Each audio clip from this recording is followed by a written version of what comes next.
Hey guys, tonight we're slipping behind the velvet curtains of a medieval boudoir where candles flicker like secrets and perfume tries and mostly fails to cover the scent of reality.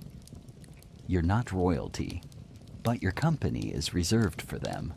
You bathe in rosewater, wear silk that costs more than a peasant's cottage, and feast on stuffed quail in rooms gilded with gold leaf.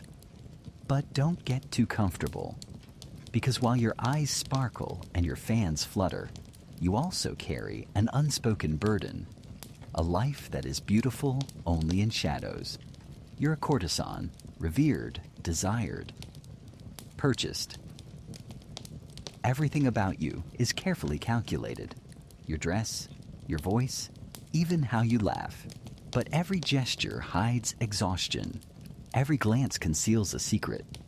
And every night, you return to a chamber too grand to feel safe, too lavish to ever really belong to you. The same room where you count your coins like a merchant and your bruises like a soldier. If this kind of sleepy storytelling is your thing, hit like and subscribe. It's free, and you can always unsubscribe if you change your mind. Drop your location and local time in the comments. I'd love to know where you are as we drift through history together.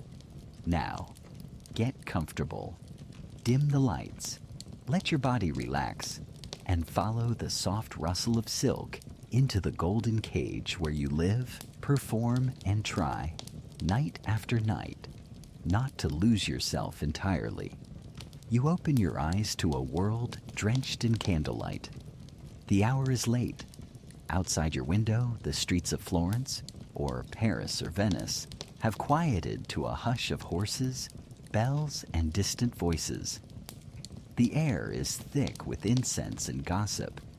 Inside, everything is warm, velvet, and colder calculation. You're waiting. You're always waiting. Tonight's client is a nobleman, not a duke, not quite a count, but rich enough to buy your time, which means he thinks he's buying your soul. He expects charm, wit, the illusion of desire. So you pour the wine and smile like your life depends on it, because it kind of does. Your bedchamber isn't yours. It's decorated by your patron, or by the madam who manages you, or by whatever landlord taxes your rent with unspoken threats. The walls are draped with imported fabrics, some real silk, others pretending. There's a mirror with a chipped edge, a gilded chair that creaks when you shift your weight, and perfumes on the table that sting when applied. Even your skin isn't really yours anymore. It's a canvas.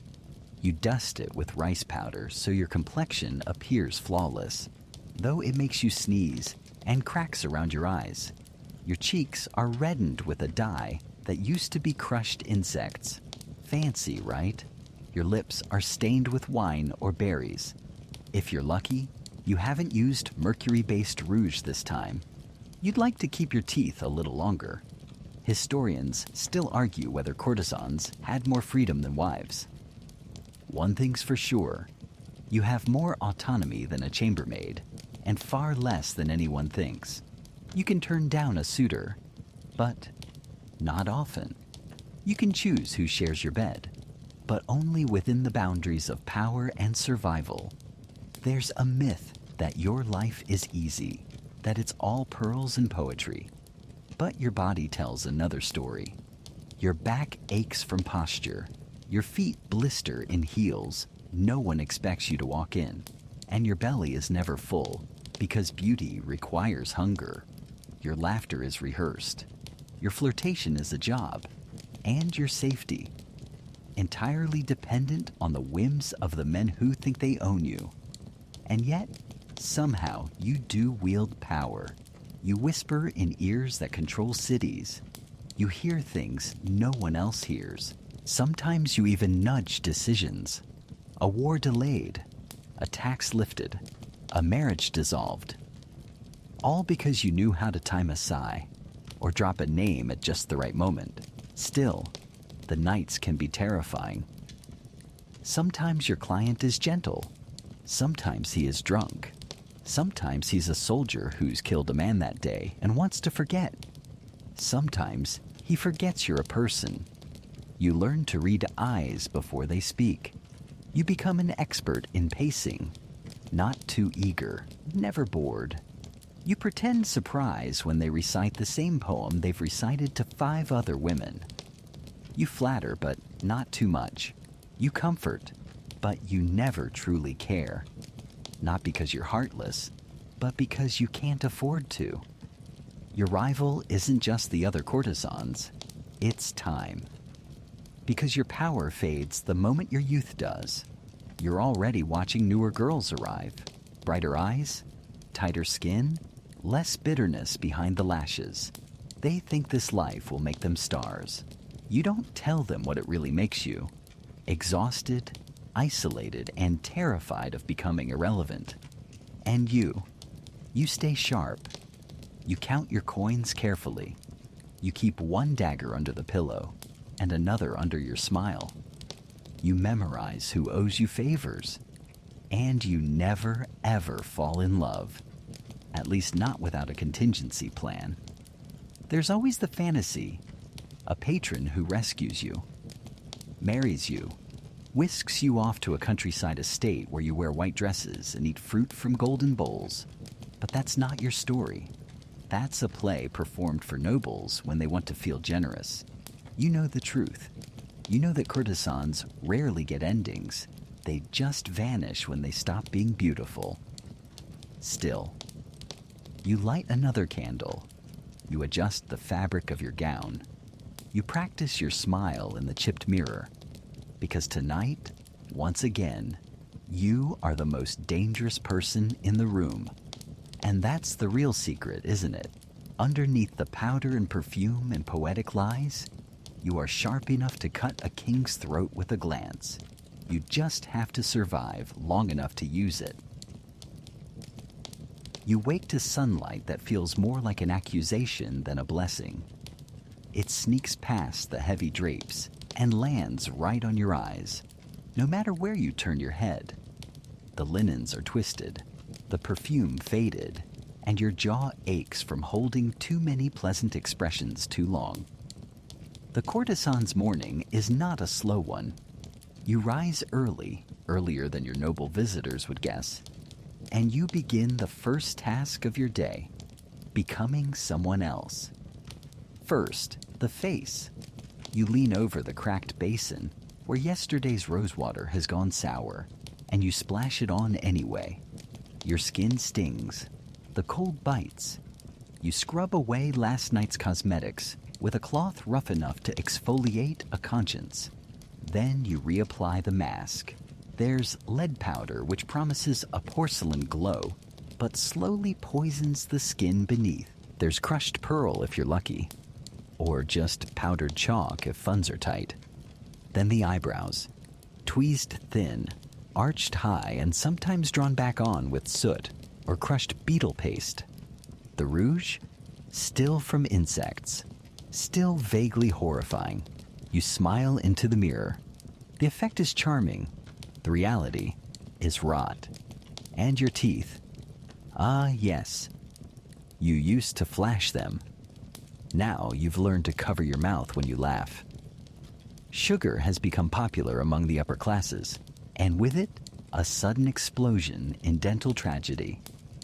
You can afford tiny drops of honey, but your clients eat candied fruits and drink wine so sweet it could pass for syrup. You can smell their breath before they speak, and theirs is still better than yours. Historians still argue whether medieval courtesans had access to proper dental care. Some accounts suggest you might have hired a barber surgeon to yank a bad tooth while you bit on a stick and screamed into your skirts. Others say you used herbs and spices to disguise decay. Cloves, mint, or sometimes just strong perfume and hope. You step into your wardrobe, and for a moment, just a moment, you let yourself feel the thrill. Because yes, the clothes are magnificent, even if they're stitched over sweat and sadness. You run your fingers over velvet, over linen embroidered with silver thread. You own gowns in colors most women only dream of. Deep green, royal blue, the kind of red that makes men stammer. But these aren't just dresses. They're armor. They say what your mouth cannot. I'm valuable. I'm untouchable. I know secrets. And the shoes. Don't even get started. Fashionable slippers that pinch the toes. Silk wraps that slip on icy stones. You once tried wearing boots in winter. Your madam laughed until she cried.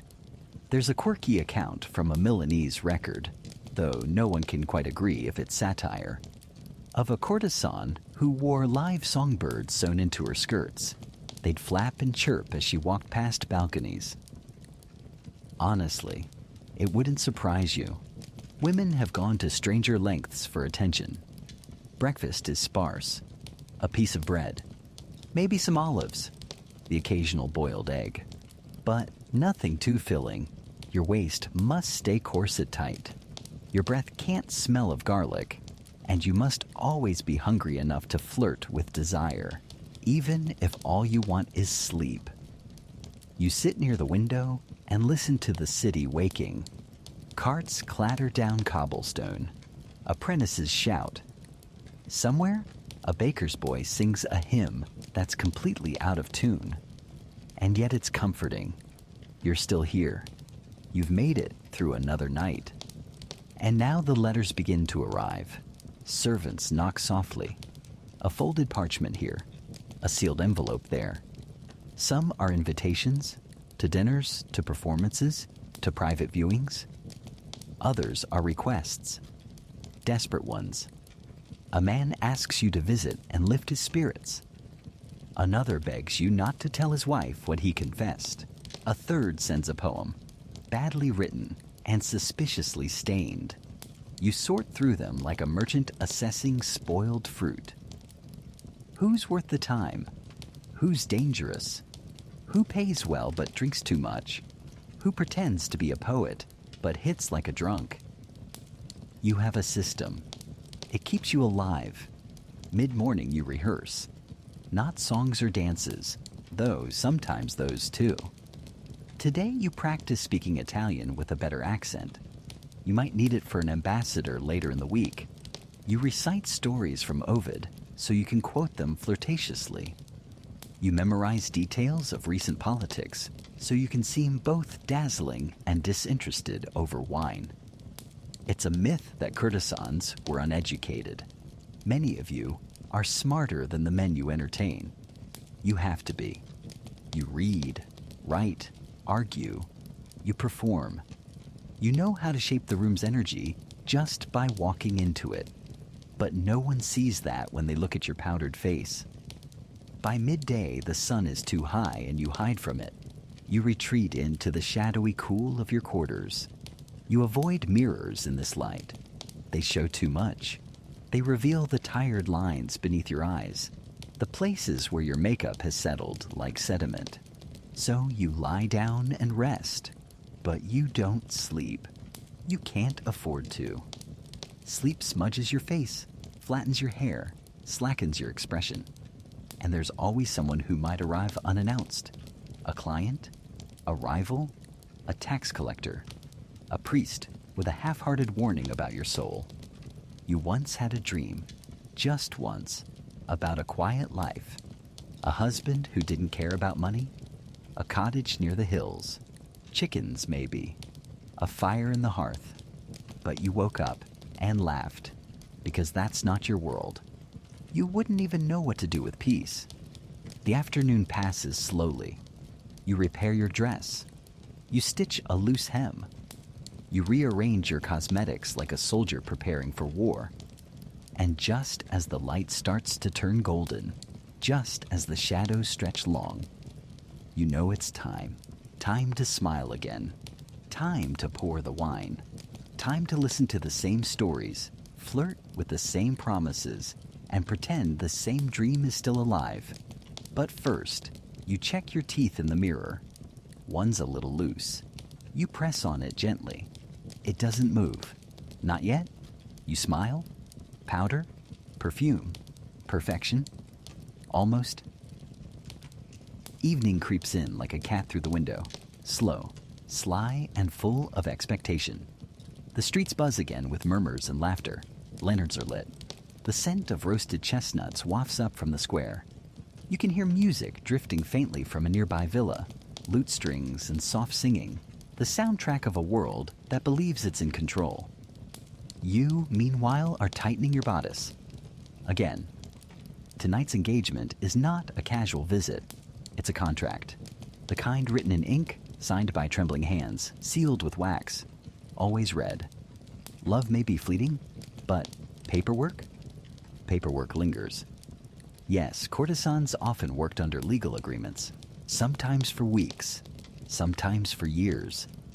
A wealthy merchant might sponsor your lifestyle in exchange for exclusivity. He pays your rent, provides gowns, maybe even covers your medical needs. Though let's not pretend that makes him charitable. It makes you a temporary investment. And you? You become a high-risk portfolio. This man tonight is older, a widow, not unkind, but possessive. He's already sent 3 letters this week, asking if you've thought about him. You haven't. But you'll say you have. The contract guarantees him the illusion of closeness. These agreements often had strange clauses. One famous Venetian courtesan negotiated for weekly delivery of fresh pears, a new harp, and immunity from her lover's jealous wife. Another requested a private gondola painted black with gold swans. Historians still argue whether these contracts offered real protection or just different forms of control. You lean toward the latter, because while the ink dries on parchment, your future remains wet clay in someone else's hands. You arrive at his home just after dark. You ride in a hired carriage with too many pillows and too little warmth. The driver doesn't look at you. That's part of the arrangement. The house is tasteful. Too tasteful.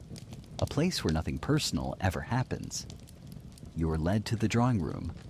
There's wine, of course, candles, dried flowers, a book open to a page he's never read. He greets you with nervous excitement. You're a rare jewel. He wants to show you off, but also keep you hidden. He's afraid someone will see him with you, and more afraid they won't. He asks how your day was. You say it was quiet. You lie. You always lie. He quotes something from a philosopher but mangles it. You smile anyway. He likes feeling clever. Then comes the gift. There's always a gift. Jewelry sometimes. A brooch shaped like a swan. A silver comb. Once you received a miniature portrait of yourself. Poorly painted, but strangely touching. Tonight, it's a necklace. Garnets. You recognize them from the market stall near your flat. You compliment his taste. There are no real surprises in these meetings, just the slow unwinding of expectation. He wants affection, admiration, the illusion of being adored. You've mastered the art of looking at a man like he's the only candle in a dark room. Still, there are moments, tiny cracks, where something real slips through. He talks about his late wife. Not fondly, not cruelly, just factually. She hated music. She collected spoons. You nod and murmur something about memory. He says he feels invisible in his own home, that no one listens to him anymore. That's when you place your hand on his, just briefly. A flicker of kindness, practiced and precise. He sighs. He believes it. He needs to. Later you move to the chamber. The contract allows it, encourages it, though it's less passion and more performance. You've memorized the steps, the pacing, the timing. He falls asleep quickly. You lie awake, listening to his breathing. You study the ceiling. There's a tiny crack in the plaster shaped like a bird. You imagine it flying far away. You rise early and quietly. The servant brings a small breakfast. You eat just enough to be polite. You wrap the garnet necklace in your kerchief. You return to the carriage and disappear before the house truly wakes. Back in your quarters, you carefully place the necklace in a box under your bed. It joins the others, trinkets from men who wanted to own you, but never really saw you. You're tired, but there's no time to rest. Another letter has arrived. A different man, a different contract. This one asks you to travel to the countryside. There's a quaint myth that medieval courtesans lived freely, moving from city to city like dazzling stars. The truth? You often need written permission from local authorities to stay longer than a week. Too many courtesans in one area makes officials nervous. They write ordinances. Relocation becomes survival. Once you arrived in Siena and were told to leave within 2 days or face fines. Another time, a jealous wife bribed a city guard to misplace your residence permit. You had to hide in a cellar until the scandal faded. Freedom, it turns out, is extremely conditional. You pull out your ledger. Notebooks like this are common among professional women. Inside, you track names, payments, schedules. You mark those who pay late, those who overstep, those who speak kindly but send too little coin. You notice one page curling at the edge, a client who's gone missing. You heard he was imprisoned for treason. You briefly wonder if he'll write from his cell. You stretch your neck. The necklace catches the sunlight. It looks beautiful, almost real, but you know better. Everything here is a performance, even love, especially love. You slide open the carved wooden door of your wardrobe, and it exhales the scent of lavender sachets and anxiety. The gowns inside whisper softly against each other, silks and damasks and brocades shifting like gossiping ladies in a hall. Every piece of clothing you own says something. Some shout, others seduce, and a few lie outright. Tonight's event is formal, a banquet, mixed company. That means layers. Colors that flatter but don't provoke. Jewelry that sparkles but doesn't scream available for purchase. It's a delicate line to walk.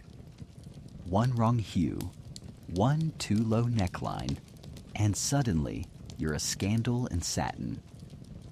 You reach for the rose-colored kirtle, the one with the embroidery that looks casual but costs a month's rent. Underneath goes the chemise, thin, whisper soft, but stiff around the neck, where the starch never quite rinses out. Next, the corset. You pull the laces tighter, breath catching in your throat, ribs compressing into that familiar, uncomfortable hourglass. It hurts, but you've long since stopped noticing. There's a fringe theory that some women had extra ribs removed to achieve the perfect silhouette. Historians still argue whether that's truth or twisted legend, but the point remains. Pain is fashion's most loyal companion. Your shoes are delicate, impractical, and dangerously lovely. Slippers made of embroidered silk that will absorb every splash of mud between here and the banquet hall. You choose your accessories with military precision. Garnet earrings to match last night's necklace. A comb shaped like a peacock feather. No rings. Those imply permanence. And a fan, of course. Not just for cooling, but for communication. Open it slowly. I'm intrigued. Snap it shut.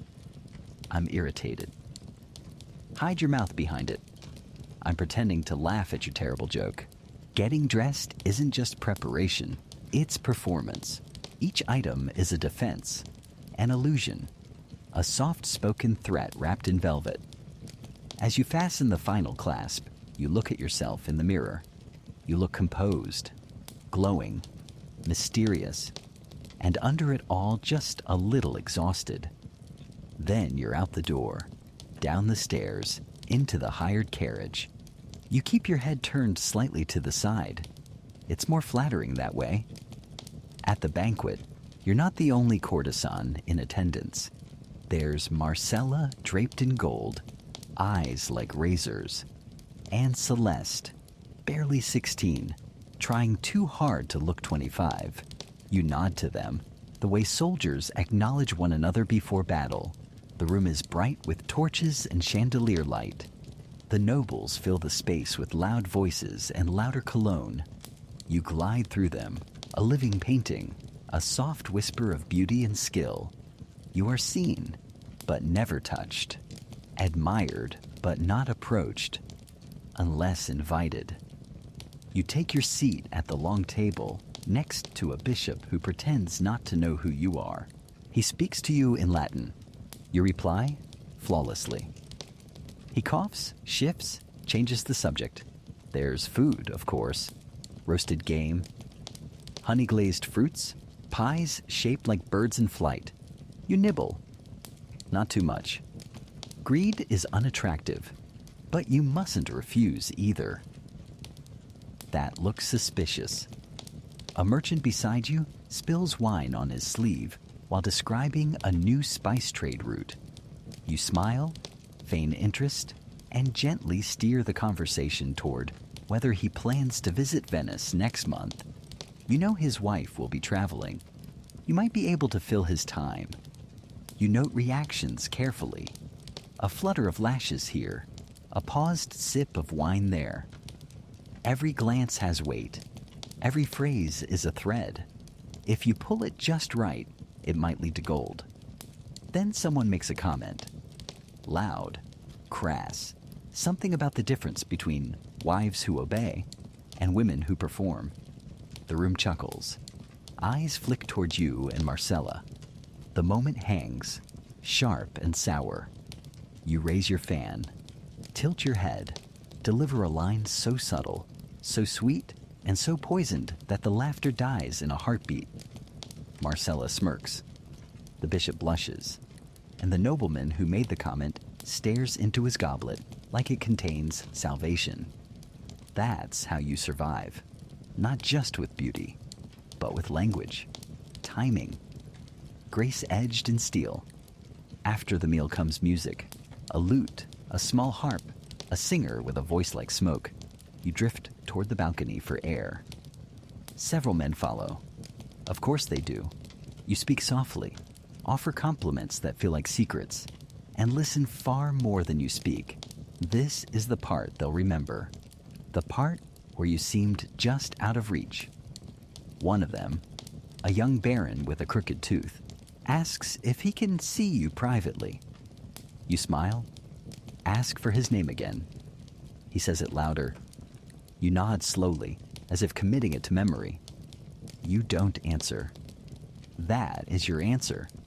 As the night winds down, you linger near the exit. You make eye contact with the right people. You brush hands in passing, and just before you step into your carriage, you turn and smile back at the room. Not for them, for the memory. Back at home, you peel the gown off like old wallpaper. The corset leaves red lines across your skin. You massage your sides, rub your feet, unpin your hair. There's a quirky old belief that every dress a courtesan wears absorbs part of her soul. That over time, her wardrobe becomes haunted, not with ghosts, but with versions of herself. Looking at the gowns hanging silently in your room, you wonder if it's true. You whisper goodnight to them anyway, just in case.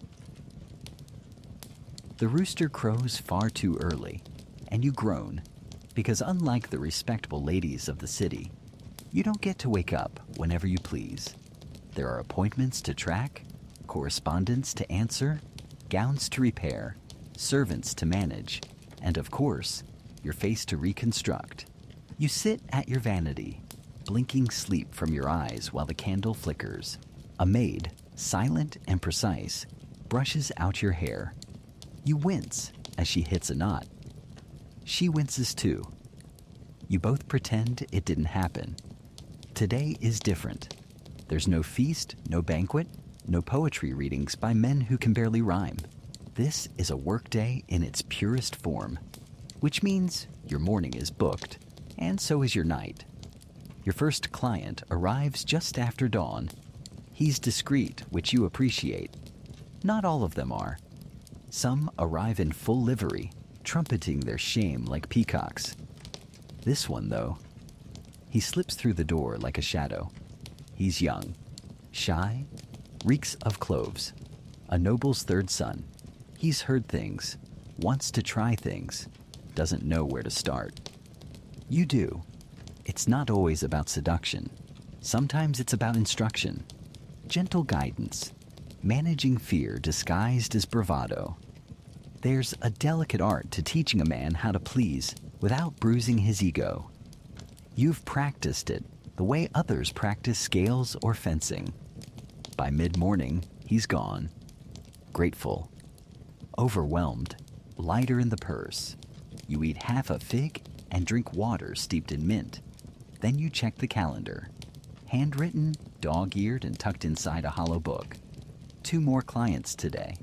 1 new. 1, unfortunately, familiar. You prepare the room, replace the linens, change the candles, spritz perfume into the corners like a spell.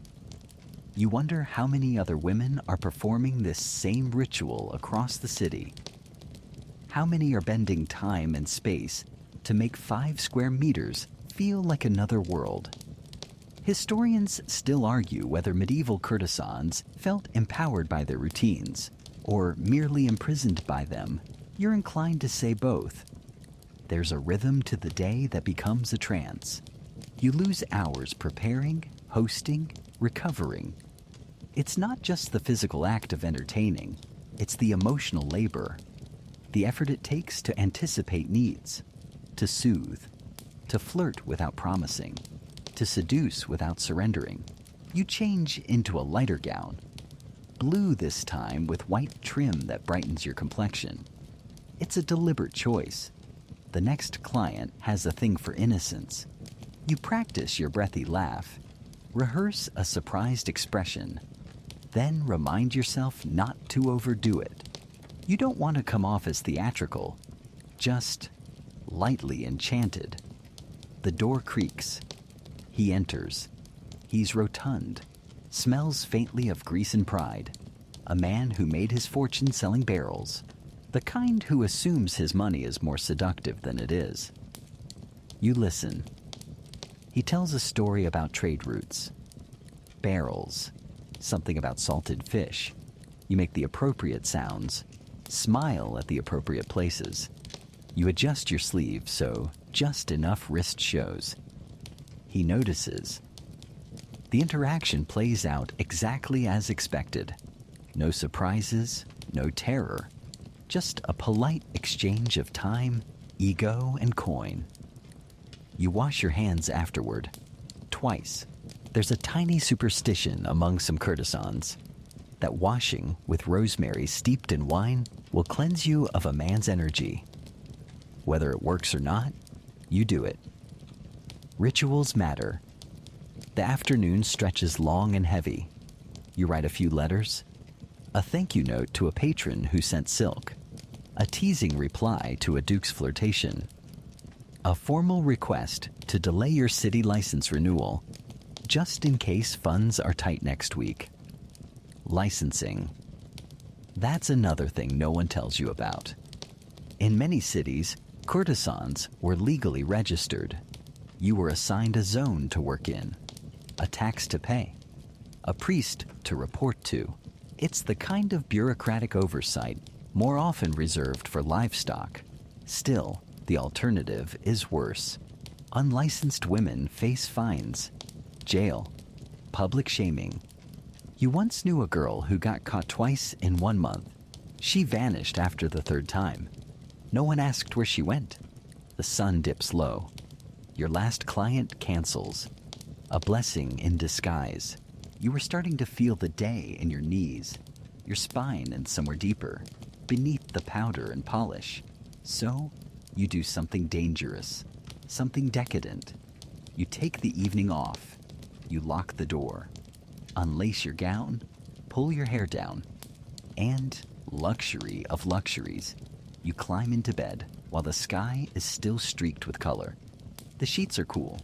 The room smells like beeswax and citrus. You breathe. For real.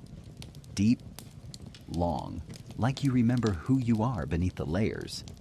And then, because the universe has a twisted sense of humor, someone knocks. You freeze. Silence. Another knock. A voice. Familiar. A client from last winter. He's drunk. You can smell it through the door. He's muttering something about missing your eyes. You stay still. You know better. This isn't about you. It's about what he wants. And when a man is drunk and refused, things can spiral. So you move quietly. Slip the latch. Speak through the crack in the door.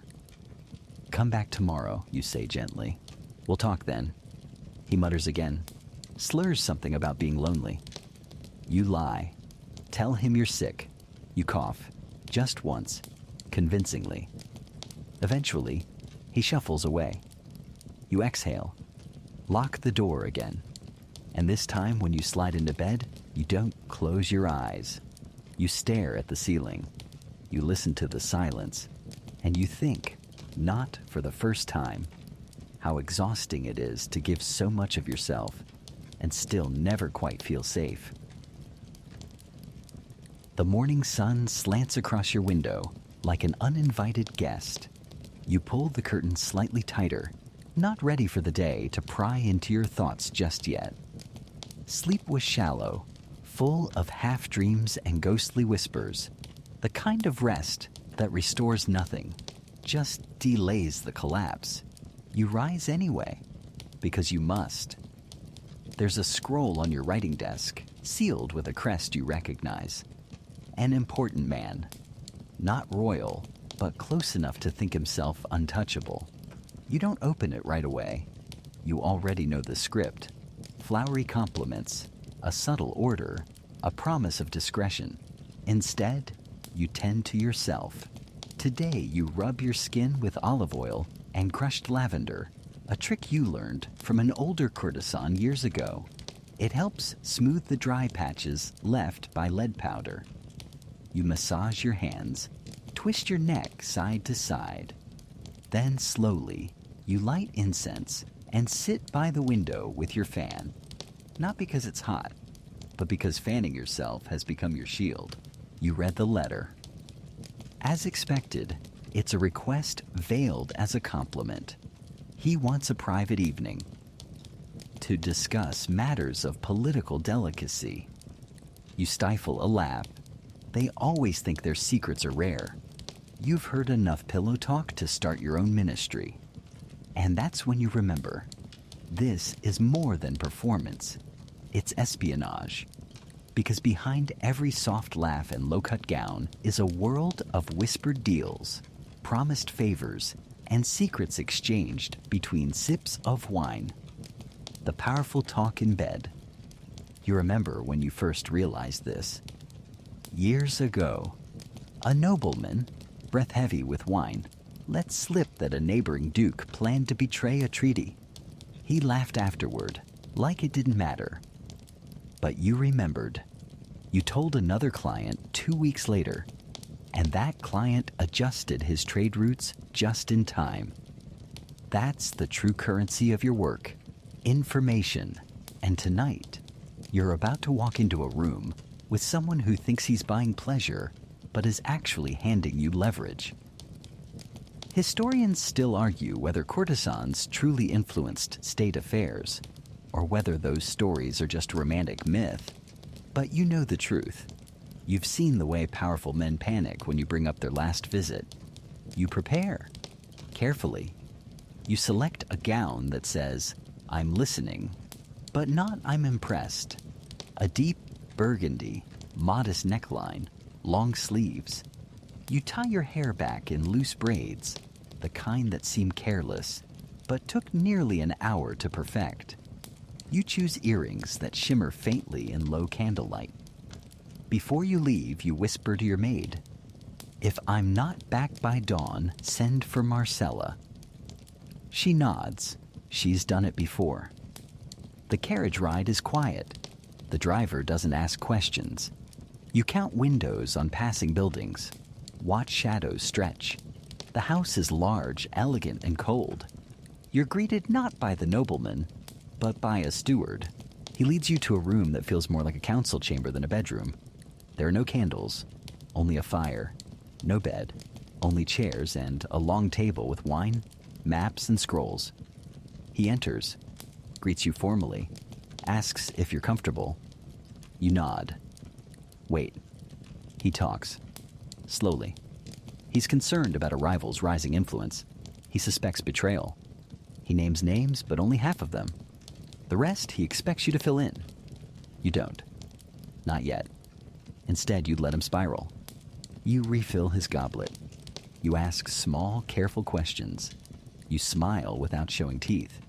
You mention the ambassador you saw at the banquet last month, the one who left early. You say it like it's nothing, but you watch his eyes. They narrow. You've struck something. Eventually, he leans too close. You pull back slightly. Just enough. Not rejection, just restraint. And then he says something foolish. Always, always, there is a moment of foolishness. Tonight, it's this. I could make you untouchable, you know. You smile, a slow, sad smile.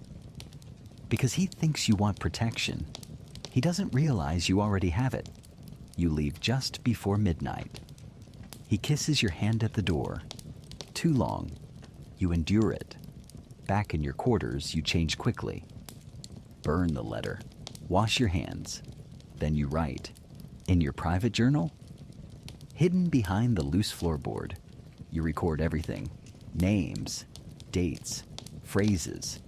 The way his eyes twitched when you said, Venice. One day this journal could save your life. Or someone else's. There's a rumor whispered among your circle that some courtesans were spies, paid not just for companionship, but for intelligence. Some say the church funded them. Others say the nobility. No one knows for sure? You suspect it's all of them. You lie back in bed, exhausted but alert. You close your eyes and picture a chessboard. He thinks he moved a bishop. You just repositioned your queen. The bells start ringing before the sun even touches the tiled rooftops. Not the gentle, sleepy chimes of the neighborhood chapel, but the heavy, insistent clang of the cathedral. A holy reminder, a warning, a declaration that, yes, it's Sunday, and yes, everyone had better look pious. You pull the blankets over your head. The bells ring louder. Church day. It's not your favorite. You're not forbidden from attending Mass, not officially, but you know the looks you'll get. The subtle gasps when you genuflect too gracefully. The way women lean away as if beauty is contagious, and not in a good way. Still you rise, carefully, slowly, with the same dread a thief must feel walking past a guard. You dress modestly, simple wool, high collar, no jewelry. You cover your hair with a veil, not silk, cotton. You become invisible. At least, that's the plan. Your maid helps you fasten the final button. She doesn't speak. She knows this routine, knows how tightly your jaw clenches every time you try to pass as someone else. Outside, the streets are already busy. Men selling prayers in the form of candles. Women herding children in tiny holy outfits. Beggars kneeling by the cathedral steps, offering blessings in exchange for bread. You walk slowly, eyes down, but you still feel it. The way heads turn. Because no matter what you wear, they know who you are. You're the one who lives in the red house. The one who receives letters with wax seals. The one whose visitors don't carry baskets of laundry or loaves of bread. They know. You enter the cathedral. It smells of incense and stone. Dust hangs in the air like suspended silence. The choir is singing, something high and sweet and vaguely threatening. You find a spot near the back, behind a marble pillar. You kneel. Cross yourself, lower your head. And that's when you feel it. The eyes. From behind, from the side, from the altar itself. Not the gaze of the divine, the gaze of people. A woman whispers. Her child stares. A friar clears his throat a little too pointedly when you bow your head. You try to listen to the sermon. It's about humility today. Of course it is. The priest speaks of women who walk dangerous paths, of temptation, of bodies turned into commerce.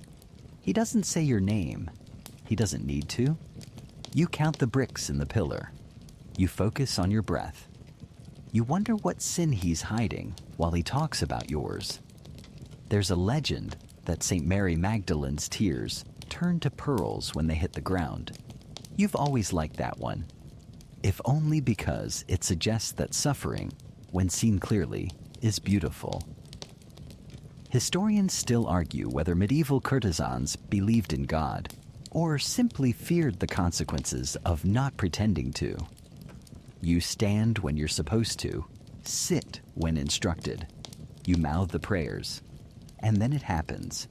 A man, well-dressed, smelling faintly of rose oil, slides beside you in the pew. You know him, a prior client. He nods politely, crosses himself, and slips a folded note into your hand during the sign of peace. You smile, barely, and hide the note in your sleeve. The choir begins again. You leave before the final hymn. A quiet exit, unnoticed by most, but not by all. Back on the street, the air is brighter. You exhale. The note, once opened, reads, "This Thursday. Discretion required. Payment doubled." No name, no signature. You smile despite yourself, the sacred and the profane. Sharing a pew. You return home and change immediately into something looser, softer. You scrub your hands, light incense, let the veil slide off your head like a weight. Then you write in your ledger. Another name, another evening, another line between virtue and necessity blurred into oblivion. But here's the twist. You help fund the very cathedral that scorns you. That candle stand near the altar. Donated. The golden chalice the priest uses on feast days. Paid for with the coin you left under a pseudonym. You've bought bricks, beams, and benches with your body. And no one knows. Well, maybe one person. The bishop. Years ago, before the robes and the ring, he was just a cleric with a wandering eye and weak knees. He visited once, only once, told you afterward he'd seen the error of his ways. But you saw the way his hand trembled when you touched his wrist. Now he avoids your gaze and adjusts his robes whenever you approach. Good. It's strange, isn't it? How the church builds altars from guilt and funds them with shame. You sip watered wine from a chipped cup and stare at your little writing desk. There's a prayer book on the shelf above it, still unopened, still waiting. Maybe one day you'll read it. Maybe not. Maybe heaven isn't for women like you. But then again, maybe it's precisely for women like you, who burn, kneel, and keep walking. It starts with a knock, not the polite kind, the kind that thuds like bad news. You pause mid-brush stroke, trying to coax your hair into something manageable after a damp morning, and glance at the door. The maid opens it, blinking. A messenger. Young. Nervous. Holding a bundle wrapped in linen. He says a woman sent it. No name. No instructions.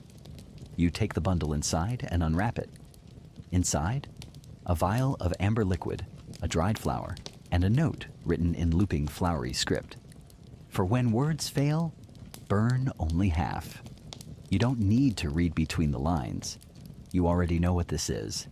It's a potion, or more accurately, a mixture, a charm, maybe a poison.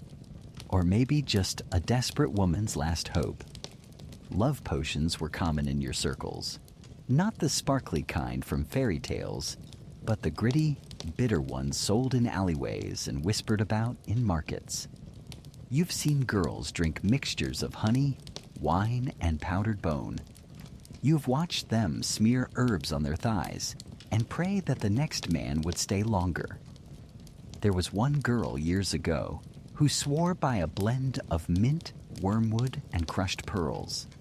She said it made men see only her. She died 3 winters later. No one ever found out what really killed her. You don't believe in magic. Not quite. But you do believe in timing, in perception, in the power of belief. You set the vial aside. You don't need it. Yet. Later that day, you're summoned. A new client. Aristocratic, reclusive. The kind who lives in a manor surrounded by tall hedges and taller rumors. You bring the vial with you, tucked into the lining of your cloak, just in case. The manor is silent.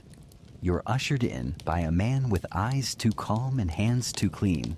He leads you down a corridor lined with portraits, all of women who look a bit like you. Your stomach clenches. The client is already seated.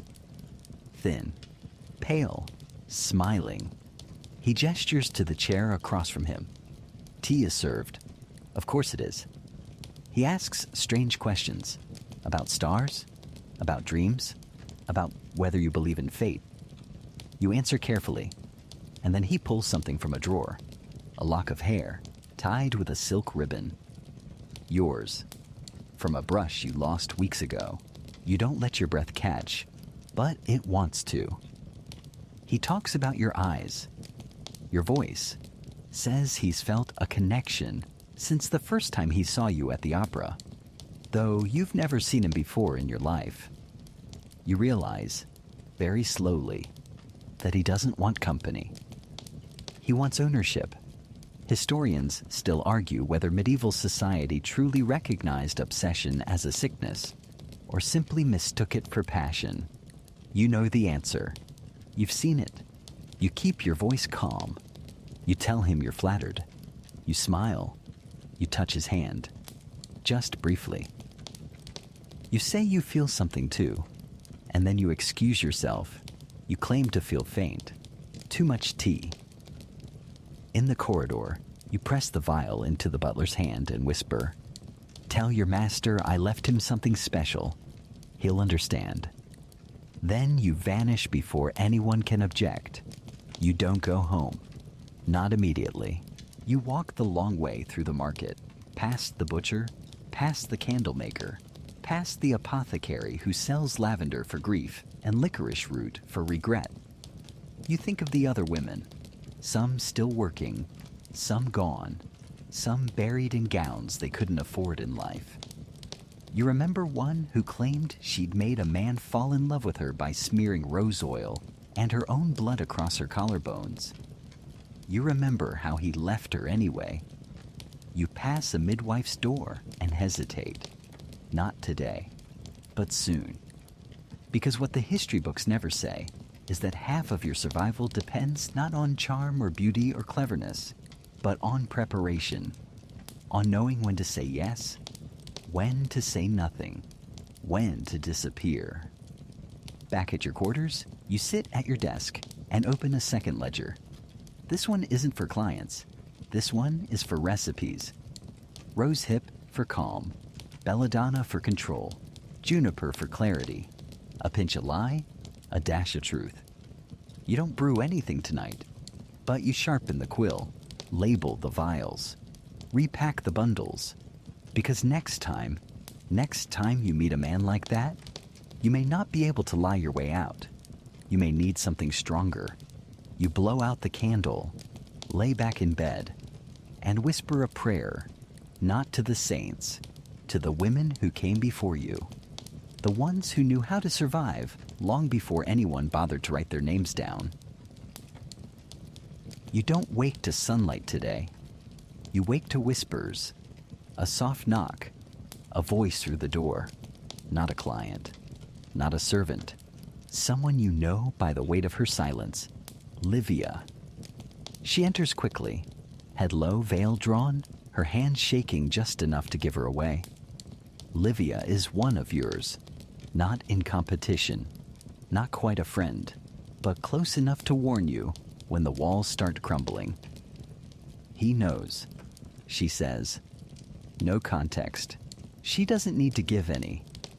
You both know who he is. You pour her wine, the cheap kind meant for calming nerves, and she takes it without thanks. Her eyes dart to the window, then the door. She's still wearing her slippers. She says he found her ledger, that he threatened to expose her, that he knows she helped another courtesan flee the city after a noble's wife had her arrested for a moral disruption, that he knows who's been carrying messages, who's been giving herbs. You close the shutters, because this is how it starts. The unraveling. Behind every well-dressed courtesan is a shadow network of women, maids, midwives, message carriers, laundresses, go-betweens, who keep the illusion stitched together. Without them, the silk slips, the painted smile cracks. Livia isn't just a name in your ledger. She's the one who gets messages past the city guards. She's the one who ferried your contract to the notary last spring without raising suspicion.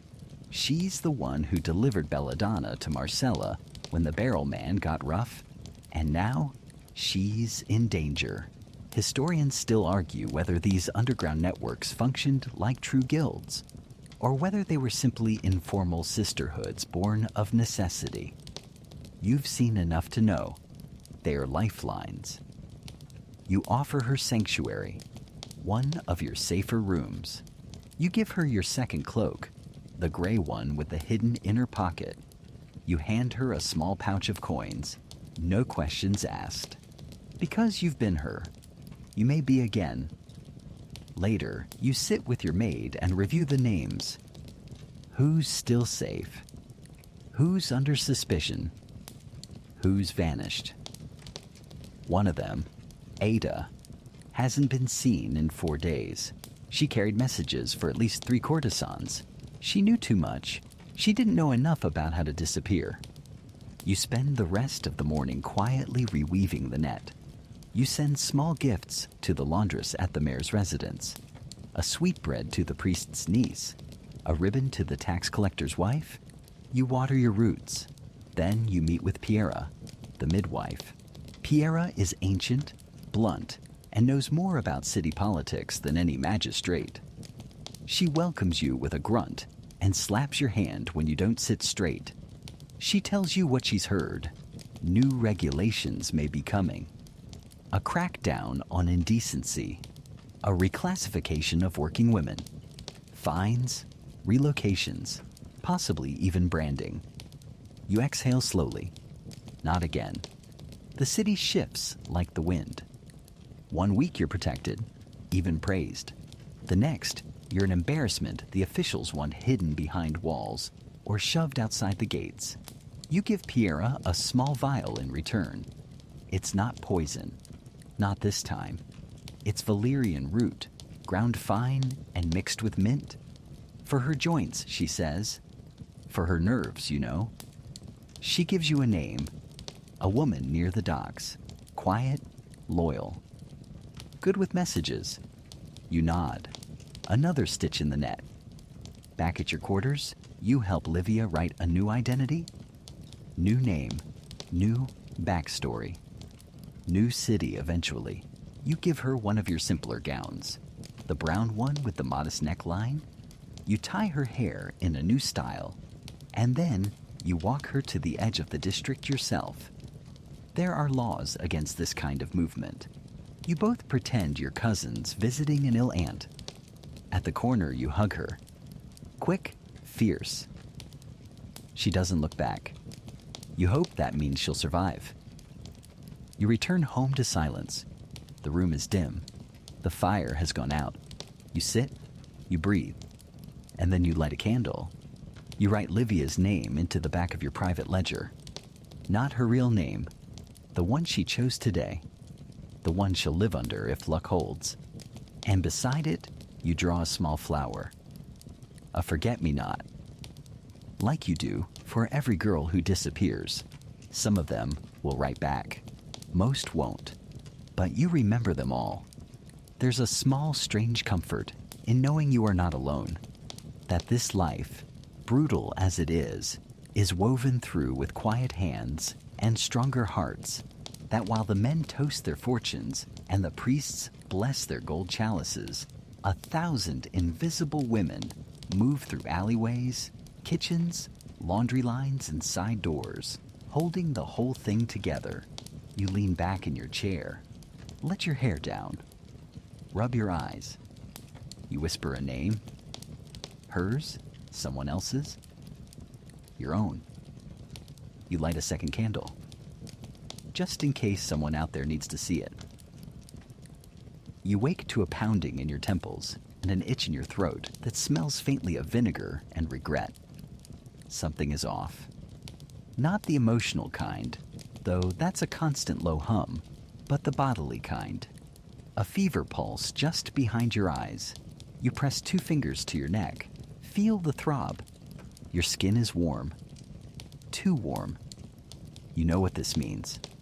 You reach for the drawer beside your bed. There, nestled between sachets of lavender and an old ring no one ever returned for, is a bundle of dried herbs wrapped in cloth. You untie it, unwrap it, and blink. The smell hits you. Sage, crushed garlic, a little rosemary. The classic mix. You chew the tiniest bit and grimace. Medieval medicine isn't elegant. It's pungent, messy, and half-faith. Because you know what's really going on. You've been with someone infected. Again, STIs run through your world like whispered rumors. Fast, insidious, and everywhere. They don't wear noble crests or carry scent on the breeze, but they arrive nonetheless. And when they do, they linger. You've seen it before. You remember Katerina. Beautiful. Smooth voice. The kind of walk that made nobles stammer. She got sick. First came the sores, then the swelling, then the fever that wouldn't break. They said it was divine punishment. You said it was syphilis. Historians still argue whether the French disease came before Columbus or after. Whether it was brought back from the New World or born from too much filth and not enough mercy. But you don't care where it came from. You care that it's here. You've done what you can. You've bathed in vinegar, taken tinctures, tied charms around your thigh, a tiny bag filled with wolfsbane and verbena. You've even tried praying. The clergy say you're being punished. The physicians say your humors are unbalanced. You say you've done everything right, and you still wake up sweating. There are more. Creative remedies, of course. You know a girl who swore by goat urine rinses. Another used a salve made of mercury and honey. She shook constantly by the end. You rub your eyes, swallow the bitterness sitting in your mouth, and rise. Because there's no such thing as sick days when you are both the product and the performance. Still, you make changes. You cancel the weaker clients. Reschedule the fragile ones. You need time to recover, and no one's coming to do it for you. You boil linens, burn herbs, air out every room, and then you visit the apothecary, the little shop near the tanner's lane, the one with the cat in the window and dried eels hanging like prizes over the door. The apothecary is a woman, half-blind, sharper than a dagger. She knows your name. All your names. She squints at you, then rummages through a cabinet, hands you a bottle of dark liquid. Boil it with vinegar. 3 nights, she says. Don't mix it with wine, and don't lie in the cold. You thank her.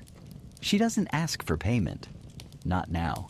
She knows you'll pay later, or she'll collect in other ways. You walk home slowly, the bottle wrapped tight in your cloak. Every step is a weight. You pass by another courtesan's door. Shuttered. Candles gone. She's vanished. No one will say where. You get home, lock the door, and pour the medicine into a pot. It smells like despair and roots. You sip it through gritted teeth. It burns. Good. Maybe it's working. You lie down wrapped in wool, eyes fluttering closed to the sound of the wind against your window. You think about the girl who used to live 2 streets over. Blonde. Laugh like a bell. She disappeared after a rash showed on her chest. Some say she went to a convent.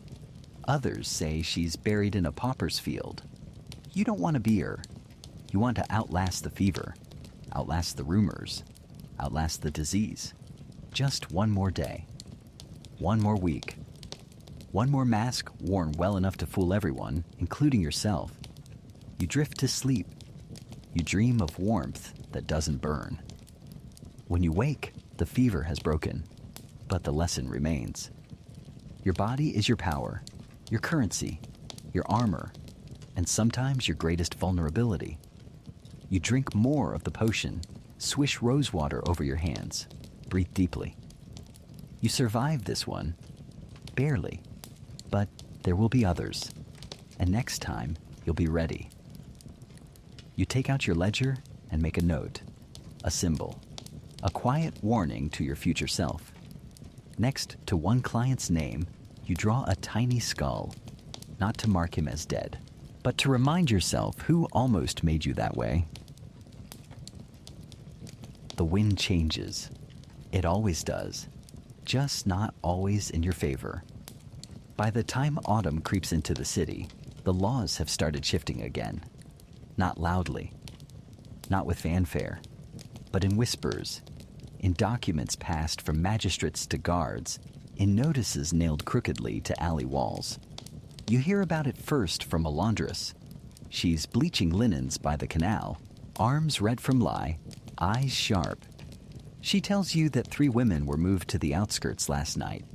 Not arrested, not fined, just relocated. Quietly, forcefully. Morality enforcement, she says with a shrug, as if that explains it. You know what that means. The city's trying to look clean before a visiting noble arrives, and you, unfortunately, are considered part of the dirt. You head home faster than usual, cloak pulled tight, mind racing. You pass the tax collector's booth and notice a new face. Young, armored, suspicious. He watches your shoes, your rings, your walk. Noted. When you get to your building, there's a paper on your door. Notice of residency review. Inspection pending. Comply or vacate. Your breath catches. You're being audited. By the city. This is the part most people never see. The legal gymnastics courtesans must perform just to exist. The inspections, the documents, the rapidly changing ordinances that force you into boxes labeled tolerated, disruptive, or to be removed. You dig out your paperwork, brittle from handling, full of stamps and signatures, each one paid for with coin or charm. Your registration is technically current. But that doesn't mean you're safe, because safe is a moving target. Historians still argue whether these ordinances were created to control public health or public shame. But for you, it doesn't matter. You're not a theory. You're a woman trying to keep her home. That afternoon, you do what every smart courtesan does in uncertain times. You dress for the city clerk. Not for love, not for seduction, for respectability. Simple gown, modest neckline, hair braided like a widow. You carry your documents in a plain linen pouch. You even wear a small cross around your neck, though God hasn't picked up your calls lately. You arrive at the clerk's office where the line is long and the patience is thin. Behind the desk sits a man with ink-stained fingers and a waxy mustache that twitches when he speaks. You present your case, calmly, respectfully. Every word is calculated. He listens. Barely. He shuffles your documents and tells you your building is under review for zoning inconsistencies, which is official speak for you're not wanted there anymore. You ask what it would take to remain. He doesn't answer right away.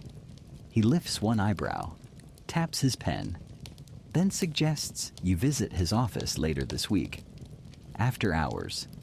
Of course, you leave with your dignity fraying like an old hem, but you leave with a date, a chance, a window, and that's how it works. The city pretends to regulate you. You pretend not to notice the price. You return home and update your ledger. You draw a small triangle next to the clerk's name. It means requires caution. You've had to create your own system for this. Red dots for violence, flowers for generosity, triangles for leverage, asterisks for danger wrapped in charm. You light a candle and start writing letters. One to a notary, one to a landlord you're friendly with, one to a local priest who owes you a favor. You begin to build a case, because when the city comes for you, it won't knock twice. That night you take a long bath, salt, rose petals, and still warm water, and you think about the rules. City ordinances tell you where you can live, how you must dress, who you can be seen with. They decide which streets are decent and which ones are marked. You know a girl who was fined for standing too long on a bridge, loitering with intent, the guards called it. She was waiting for her brother. Another girl got evicted for singing on her balcony. They said her voice encouraged immoral behavior. You've memorized every rule and all the loopholes, because loopholes are how women like you survive. Still, it's exhausting. You lie back in the bath and let the water close over your ears. For a moment, the world is silent. No clerks, no clients, no laws, just breath. But when you rise, you know you'll do what you always do. Dress carefully, speak softly, pay who needs paying, and slip through the cracks like smoke. Because you are not just a woman, you are a citizen with no country, a legal category with no protection, a heartbeat in the margins. And even if the city keeps redrawing the lines, you'll keep finding ways around them. You run the numbers again. The ink on your ledger is fading from too many corrections, but the math doesn't lie. Your earnings this month are lower. Not disastrously so, but enough to tighten the air in your lungs when you glance at the pile of bills tucked beneath your comb. You sigh hard and look up at the ceiling. This is the part no one tells you about, the invisible tax you pay just to keep existing as someone other women are told not to become.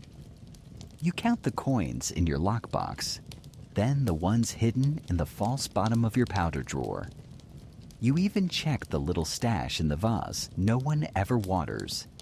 It's not enough, which means it's time to pay the courtesan tax, not the official one, not the city's yearly registry fee, or the discreet envelope slipped to the notary to process contracts faster.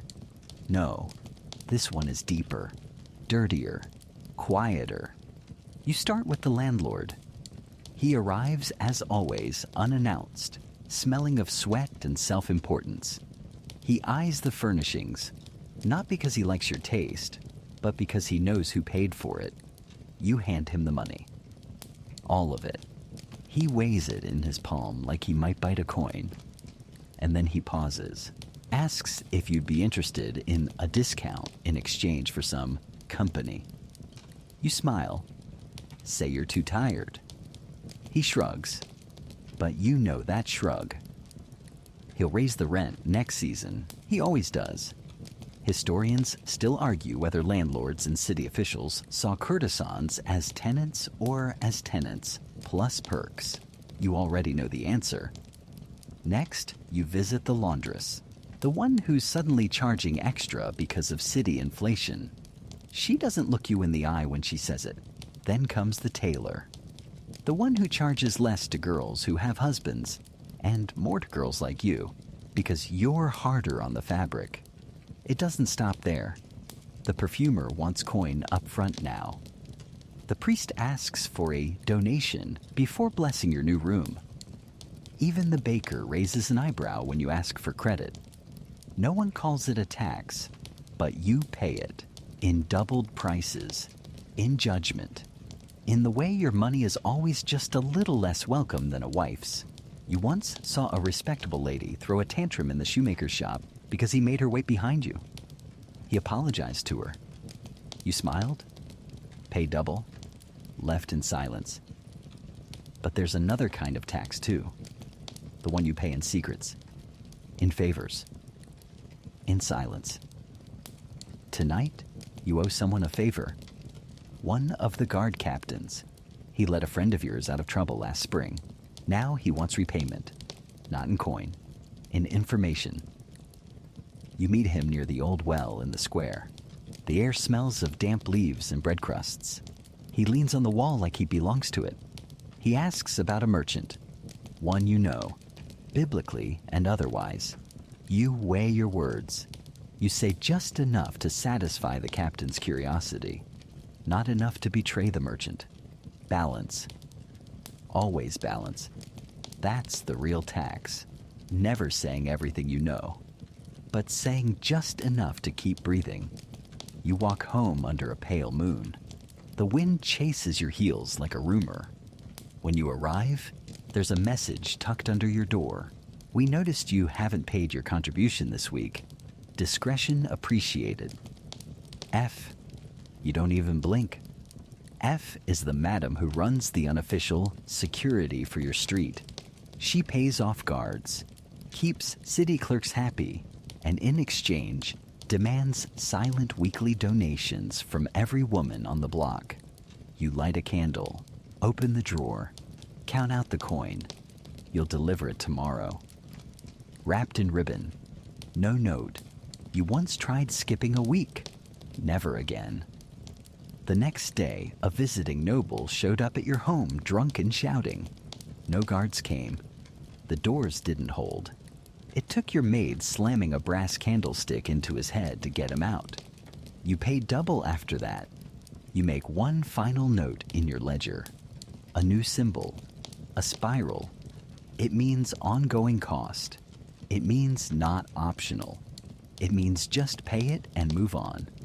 Because in this life, your beauty may open doors, but it doesn't keep them open. That takes bribes, balancing acts, and bloodless diplomacy. You lie in bed and stare at the canopy above. This month, you entertained 6 nobles, wrote 20 letters, attended 4 dinners, and made 3 women disappear before they were swallowed by scandal. And you still have less coin than when you started. That's the truth behind the perfume and painted smiles. You're taxed at every turn, not by law, by existence, and there is no refund. You wake to silence, too much of it, the kind that sits on your chest before your eyes even open. Your hand instinctively moves to your belly, flat, still, just like yesterday, just like the past few weeks, but the silence isn't out there. It's in you. You were late, then later, then terrified.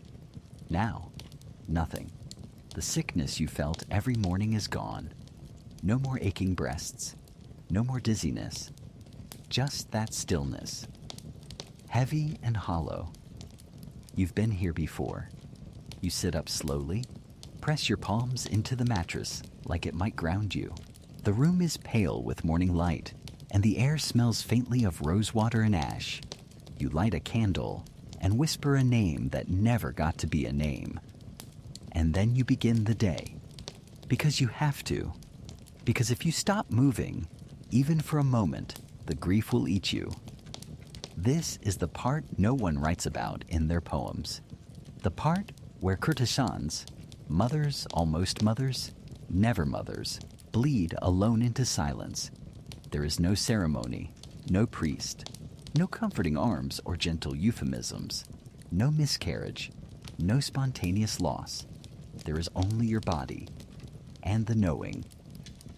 Historians still argue whether courtesans raised children openly or hid them in faraway villages.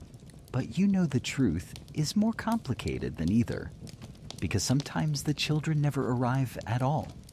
You dress in dark colors today. Not mourning exactly, just quieter. You comb your hair gently. Every movement deliberate, every touch a reminder that you're still here, still breathing, still performing. Your maid sees the change in you. She doesn't speak of it. She brings you broth, changes the linens, places a sprig of mint near the window. You're grateful and broken. You once knew a girl who wore bells around her ankles to mask the sound of her crying. You understand that now. Midday brings a knock, a client. Of course it does. You almost don't answer. Almost. But the rent is due, and grief is expensive. You open the door with a smile that tastes like salt.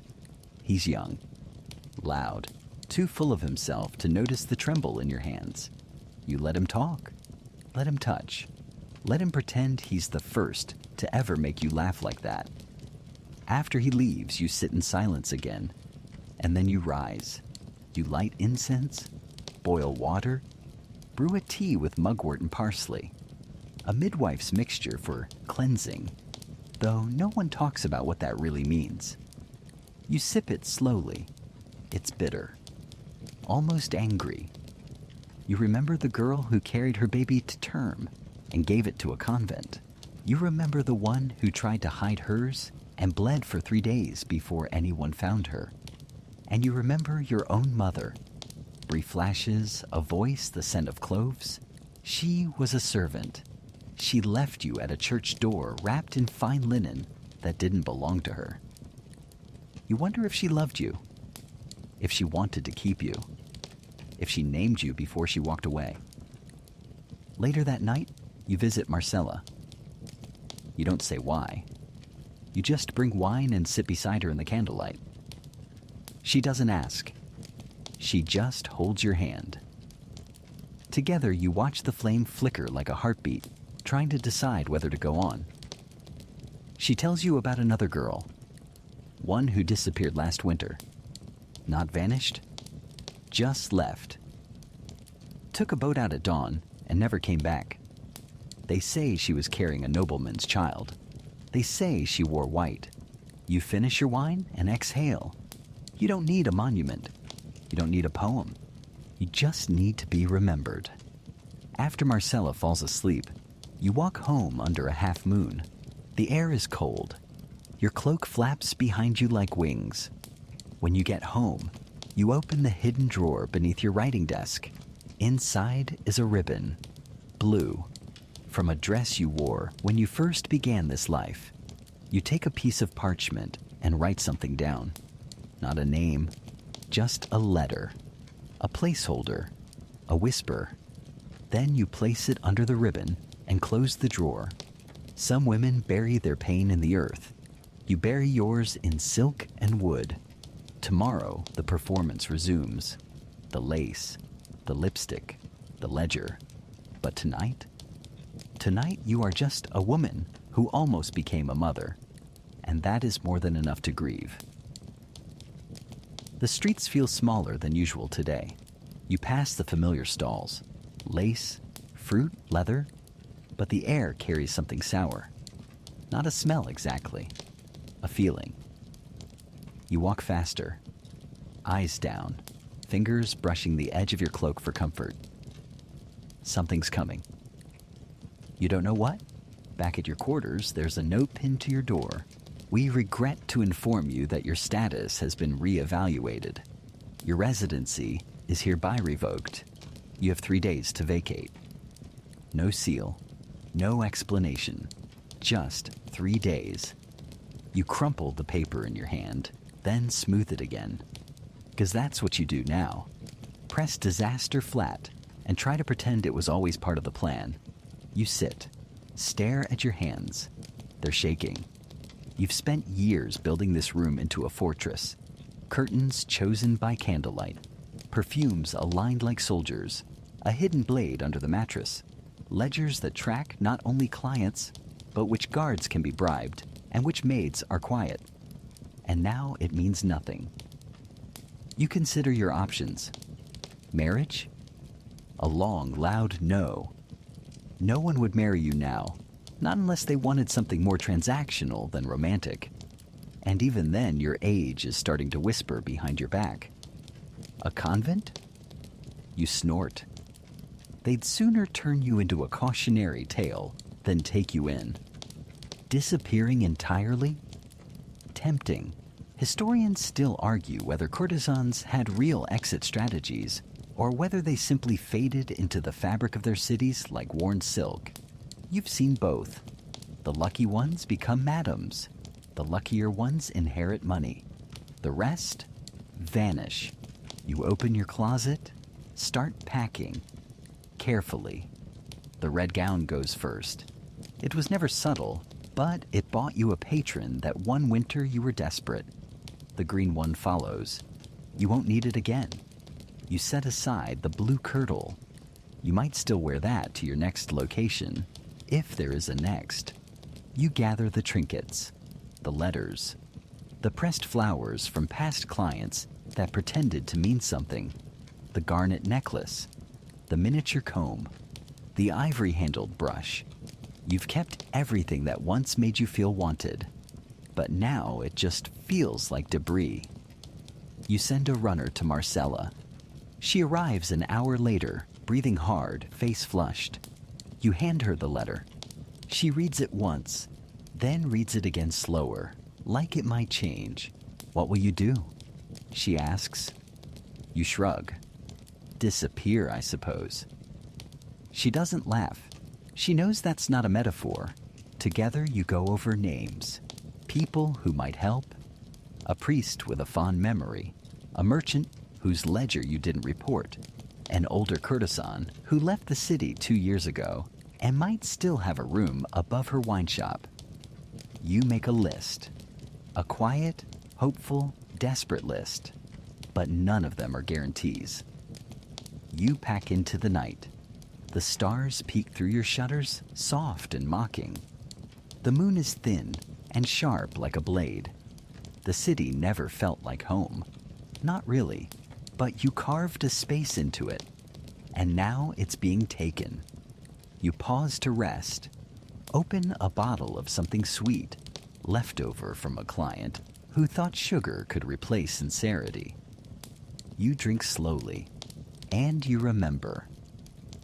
You remember the first night you arrived here. Young, dressed like a ghost, a suitcase that smelled like soap, the madam at the door saying, "You'll need thicker skin than that." You remember the first time someone kissed your hand like it mattered? The first time someone called you a necessary evil. The first time you cried behind the curtain while a nobleman snored in your bed. You've seen friends disappear. Into marriages, into illness, into shadows. Now it's your turn. You fall asleep with your hair still braided, your shoes beside the door, your name already slipping from your fingers like silk through water. The next morning, the sun hits your face like judgment. You wash quickly, dress simply.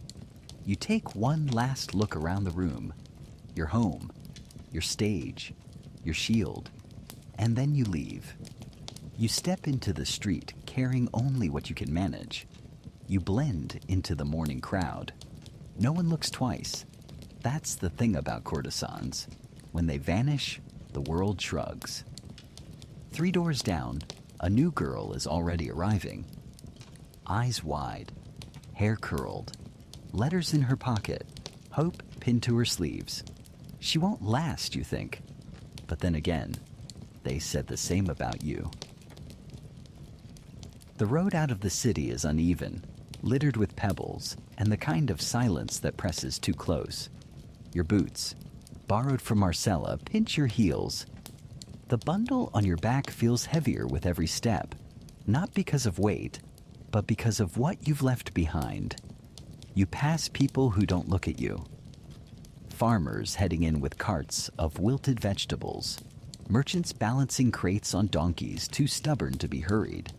Children chasing each other with sticks, laughing like war doesn't exist in grown-up eyes. No one suspects what you are. No one sees what you were. You reach the first village by nightfall. Small, quiet. It smells of chimney smoke and wet earth. There's a tavern on the edge of the square, flickering with candlelight, and the dull hum of music. Lute, maybe. Something off-key and oddly comforting. You step inside. A few heads turn. You give them your softest smile. The one that says, harmless, tired, just passing through. You ask for a room. The innkeeper's wife eyes you for a long time before nodding. You pay double. She doesn't ask why. The bed is hard. The walls are thin. You hear snoring on one side, arguing on the other. But you sleep. Deep, heavy, dreamless, until a knock jolts you awake. You sit up fast. Heart pounding, a voice, soft, unfamiliar, calls your new name through the door. You wait. The knock repeats. You open it slowly.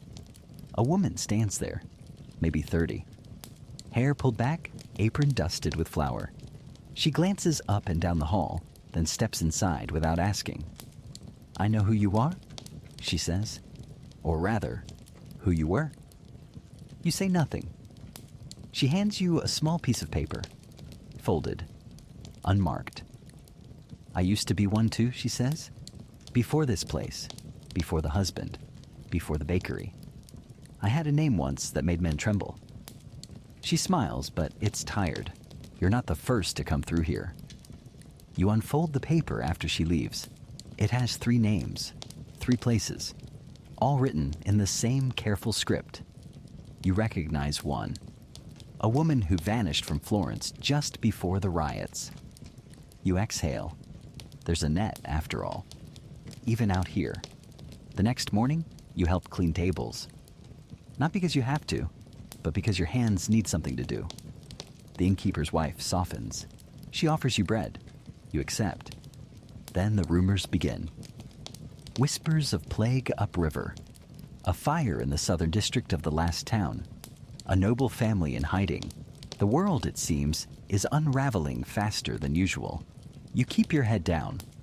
But by the 3rd day, someone recognizes you. A man. Broad shoulders, rough hands. A client from 2 winters ago. He doesn't say your name, but his eyes say everything. You don't wait. That night, you leave with nothing but the bundle and the names on that paper. You travel by moonlight, ducking under hedgerows, crossing streams barefoot.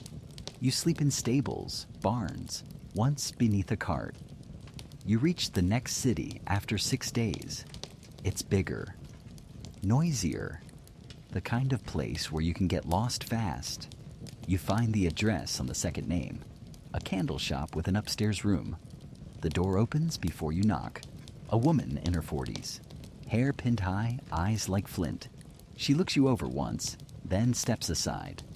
"No questions," she says. "Just rules." You nod. Rule 1, you don't use your old name. Rule 2, you keep no ledger. Rule 3, if someone from the past finds you, you vanish again. Easy enough. You unpack your things, quietly. A mirror, a brush, a gown that smells of old perfume, a sachet of dried flowers from a life that doesn't exist anymore. And you begin again. You attend the local market. You speak softly, smile sparingly. You learn the names of the right people. You avoid the wrong ones. You pretend to be someone who's never been kissed by a bishop or paid to listen to a general cry into his wine. But the past doesn't stay buried. A fire breaks out 2 streets away. People scream. Ash floats in through your open window like a memory. And you remember him. The soldier who swore he'd return. who gave you a ring and then disappeared into the smoke of a battlefield no one won. You sit on the floor that night, watching the flame of a single candle, and you realize this is what your life is now. Not a climb, not a fall, a drift. Plague comes, slowly, then all at once. You don't catch it, but your neighbor does. The candle shop closes. The street's empty. You move again. Another name, another room, another bed that smells of strangers. You hear rumors of other courtesans, ones who became merchants' wives, ones who died in brothels pretending they were noble, ones who poisoned themselves when their mirrors stopped being kind. You keep going, because what else is there? You sell perfume now, quietly, hand-labeled, mixed with crushed petals in memory. People say you smell like something they used to love. You laugh gently, because you know what they're really smelling is survival. The perfume shop becomes your sanctuary, not because it's safe, nothing truly is, but because it gives you a role again. A mask that fits. You mix scents with care. Rose and myrrh for mourning widows, sandalwood and orange peel for hopeful brides. For yourself, a mixture of lavender and smoke, something soft that still stings. The shopkeeper lets you work in the back. She doesn't ask questions. You suspect she once wore powder the same way you did. Too perfectly. Her fingers move like someone who's learned to heal by holding broken things gently. Customers come and go. A few glance at you longer than they should. One woman grips your wrist and asks if you used to live in Florence. You smile, shake your head, and say, "No, madam. I've only lived in bottles." She buys 3. At night, you sit by the window and listen to the city breathe. This place is smaller, colder, but its pace is kind. You hear music from a tavern down the road. You watch a boy chase a stray dog through the square. You sip weak tea and, for a moment, believe you could almost be still. But stillness doesn't last. One morning, a merchant arrives, polished boots, a trimmed beard, a coin pouch that jingles too much. He requests a custom scent for his mistress. He describes her like a shopping list. Young, blonde, easily bored. He wants something that smells like innocence and costs like guilt. You take the order. You mix the perfume. And as you bottle it, you wonder, is she the new you? You hope not. You think of warning her. Then you remember, no one warned you either. You deliver the perfume yourself. Just to see. The merchant's home is decadent. Gold trim, velvet curtains, a harp no one plays. She answers the door. You blink. She's no girl. She's older than you expected. Composed, calm. Her eyes flick to yours like they're memorizing your weaknesses. You hand her the vial. She smiles. "I've heard of you," she says. Your heart skips. You don't move. "I don't remember where," she continues, "but I remember your scent." You nod. Say nothing. Leave. Back at the shop, you mix another vial just for yourself. Jasmine and wormwood. Floral and bitter. A contradiction in a bottle. You dab it on your wrists and breathe. You remember how perfume used to be armor. The first thing they noticed, the last thing they remembered. But in some circles, it was more than a lure. It was identity. Codes, warnings, messages passed through scent alone. There's a story, half true, half desperate, of a Roman courtesan who sent secret messages by how she perfumed her letters. Lavender meant tonight. Rose meant never again. Bergamot meant you're already being watched. You wonder if you could do that now. Build a language no one else knows. A trail of fragrance leading backward through your life. You write a list. Sandalwood, your first patron. Clove, the winter you almost froze but pretended to be fine. Violet, Marcella's laugh. Smoke, the night you ran. Mint, the name you almost gave your child. You tuck it away. That week, the mayor's wife visits the shop. She's looking for a new perfume to wear during Lent. Something humble, but still captivating. You offer her a mix of myrtle and rosemary. She pauses, sniffing the vial, and says, "You remind me of someone." You smile. Say nothing, because you've become good at being anyone. She leaves with 2 bottles and a warning. There are whispers again about women with too many names. Be careful. You are always careful, but it doesn't stop the past from knocking. 2 nights later, there's a visitor. He waits outside the shop just after dusk, well-dressed, familiar. You recognize his silhouette. A client from your 2nd year. He used to cry after, called you his salvation, then vanished. Now he's back. You don't move, don't greet him. You simply lock the door. He doesn't pound, doesn't shout, just waits a while, then leaves. But he'll return. They always do. You stay up all night mixing oils, trying to drown the scent of fear with layers of citrus and cedar. You think of the courtesans who disappeared completely, who cut their hair, burned their gowns, pretended to be midwives or widows, or even nuns. You understand now. Not because you're afraid of being recognized, but because you're tired of being remembered. And yet, you don't run. You stay. Because this shop is the first place where no one expected you to undress to earn their attention. And because survival means more than hiding, it means carving out a shape in the world that's yours, even if it smells like smoke and sorrow. The market square simmers beneath a hazy sky. Heat ripples off the cobblestones, making every step feel heavier, every glance feel longer. You walk slower now, not for effect, but because your body demands it. Even the perfume on your skin feels oppressive, clinging like obligation.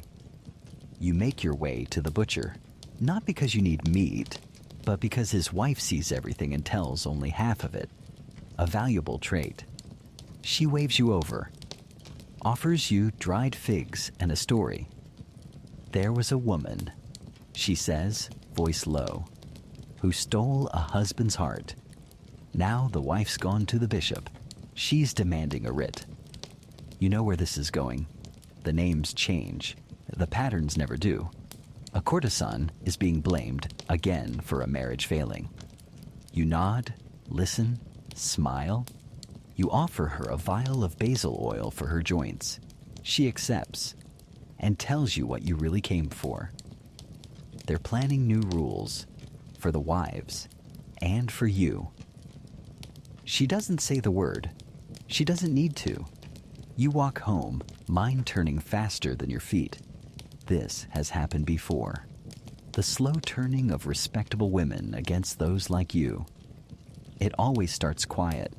Side glances, awkward silences, children pulled behind skirts as you pass. Then the petitions start. The ordinances, the punishments for being too close, too confident, too visible. Historians still argue whether the tension between wives and courtesans was born of morality or power. But you know it was born of fear. Fear that the illusion might break, that what they were taught to envy or pity might just be another kind of woman making her own way. Because no matter how many prayers they say, many wives envy you. The silks, the perfumes, the choice to leave. And no matter how many gowns you own, you sometimes envy them. The dinners, the children, the lie of stability. You once met a wife at a garden party. She called you exotic, which was her way of saying dangerous. Later, she cornered you in the corridor. Asked how you made men listen when you spoke. You told her, "I look them in the eyes and make them believe there's something I know that they never will." She laughed nervously. then kissed your cheek too slowly before returning to her husband. The wives fear you not because you seduce their men. They fear you because you seduce possibility. But not all of them look down on you. Some look sideways. Quiet alliances, shared glances. Wives who pass you recipes or warnings. One even gave you a book, poetry, hidden under a cloak. And then there are the others. The ones who send servants to spy. The ones who visit you at dusk in veils, demanding to know what you did to him. The ones who accuse you of ruining everything, never once considering that their husbands might have wandered all on their own. One comes to your shop today. You recognize her. Pale face, gold trim on her sleeves, a ring too heavy for her hand. You served her once at a banquet. She didn't speak then. She speaks now. I know who you are, she says. You don't flinch. My husband won't stop talking about you. You let her finish. Let her spit her fear and fury into the space between you like acid. When she runs out of breath, you say, softly, if you think he loves you less because of me, you're mistaken. He never loved anyone but himself. She doesn't reply, just leaves. But her face was flushed with something that looked a little too much like recognition. That night, you find a note slid beneath your door. Stay away. This is your last warning. No name, just the scrape of ink that's been pressed too hard. You burn it in a bowl of bay leaves. Later, Marcella writes to you from another city. Her letter smells like pine smoke and freedom. She writes of a place where women like you are still judged, but less harshly. Where the wives have their own secrets. Where courtesans are invited to poetry readings, not just hidden behind curtains. You imagine it. A room where you can speak without rehearsing. A garden where you don't have to pretend you're looking for someone, but you don't leave. Not yet. Because you've built something here. A business. A presence. A silence people are beginning to respect. And because even now, there are women, wives, widows, working girls who come to your shop, touch your hand, and ask questions with their eyes that they can't say aloud. And you answer, softly. You tell them how to make clove tea for grief, how to crush sage into oil for confidence, how to speak in rooms that were not made for them. Because if there's a war between wives and courtesans, it's a war built on a lie. One that says women must destroy each other to survive. You know better. You survive by remembering that every woman, maid, madam, wife, widow, walks the same tightrope. Only the costumes change. The candle gutters low as you lean over the account book. Another page, another month, another careful balance between what's owed and what's gone. The numbers don't lie, and they're not kind. Your eyes burn. Your back aches. You shut the ledger gently, like closing a wound that's decided to reopen itself every night. The truth is simple, brutal, and utterly predictable. The art has stopped paying. Not completely, but enough. You still get the odd commission. An old patron looking for a poem scribbled onto parchment, a portrait to tuck into his study drawer, a request for a verse to go along with a gift of jewelry to his official mistress. But those are fewer now. Your face no longer draws gasps when you enter a room.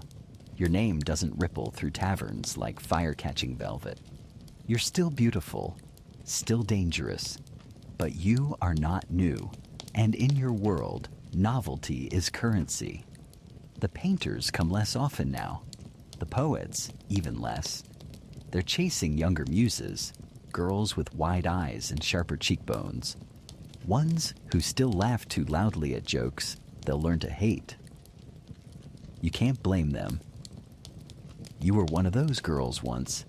There's a rumor that a famous artist, one you inspired when he was still painting devotional candles, has unveiled a new masterpiece, a reclining figure, a gown slipping just enough, lips parted.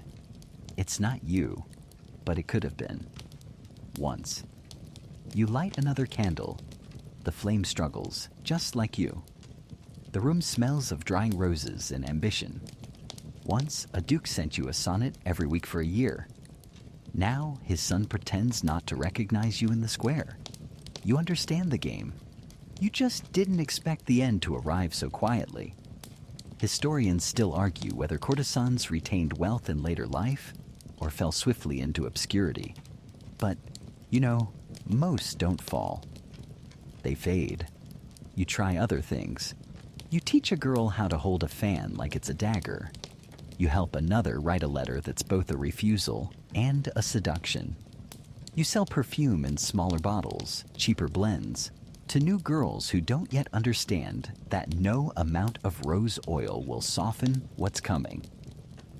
You remember the playwright who once described you as the goddess in flesh. Last week, he commissioned a new muse. She's 17. She still thinks goddess is a promise. You dust the shelves. Rearrange the vials. Make yourself useful. But your hands betray you. They tremble slightly now, especially in the morning. Not enough for others to notice. But you notice. You rub ointment into your knuckles.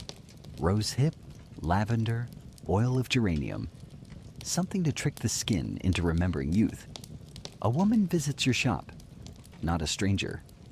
She was once in your audience. A girl who memorized your gestures, your glances, your carefully timed laughter. She thanks you. Says you saved her. You nod. Say little. Because what she doesn't understand is this. You didn't save her. You showed her how to survive the fire long enough to burn a little slower. Later, a letter arrives. It's from a nobleman. Older. Bolder. He offers you a house. Small, quiet, with a view of the sea. It's not a romantic gesture. It's an ending. He wants to sponsor your retirement. A generous way to silence a story that could still embarrass him. You don't accept. But you don't throw it away either. That night, you sit on your bed, brush in hand, hair falling like ink across your shoulders. You think about what comes next.